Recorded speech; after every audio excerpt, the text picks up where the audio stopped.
Teman-teman,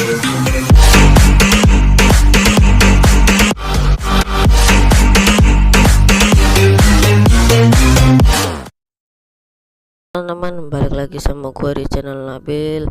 Oke guys, jadi pada video kali ini gue mau bagi sound effect yang biasa digunakan YouTubers.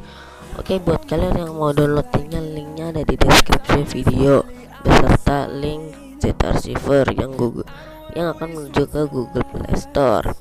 Buat kalian yang belum klik tombol subscribe, pastikan kalian sudah menekan tombol subscribe dan like, komen juga share ke teman-teman kalian.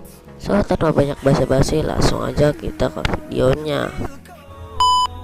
Oke teman, jadi pada video kali ini gue mau ngasih tau ke kalian kalau kalian udah download ZR Receiver dan file di deskripsi, kalian masuk aja ke ZR Receiver dan kalian cari di mana kalian naruh folder tersebut ya.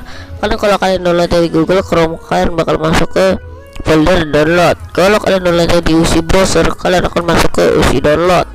So, buat kalian yang udah download, kalian langsung aja masuk ke filenya tersebut, kan klik filenya, terus pencet ekstrak di sini. Sama seperti yang satunya, kalian ekstrak di sini juga. Kalau filenya udah tersebut udah diekstrak, bakalan ada dua file seperti ini.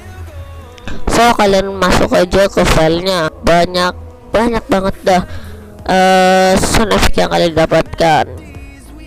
Sama ya guys. So, terima kasih udah nonton video gua. Terima kasih, jangan lupa subscribe. Oke guys, mungkin segitu dulu tutorial gua kali ini. Bagaimana guys? Mungkin kalian suka sama video gua karena gua udah bagi-bagi guys. Ya, untuk video selanjutnya gua akan banyakin video bagi-bagi lagi. Oke guys, buat kalian yang mau video next bagi-bagi, komen aja di bukan di deskripsi guys, masukkan di kolom komentar kalian mau video bagi-bagi apa lagi. Oke guys, mungkin segini dulu untuk video gua kali ini. Jangan lupa untuk diklik like, comment, share dan juga subscribe, paling penting guys kalau kalian suka sama channel gua. So, terima kasih udah nonton. Sampai jumpa untuk video berikutnya. Bye bye guys, see you.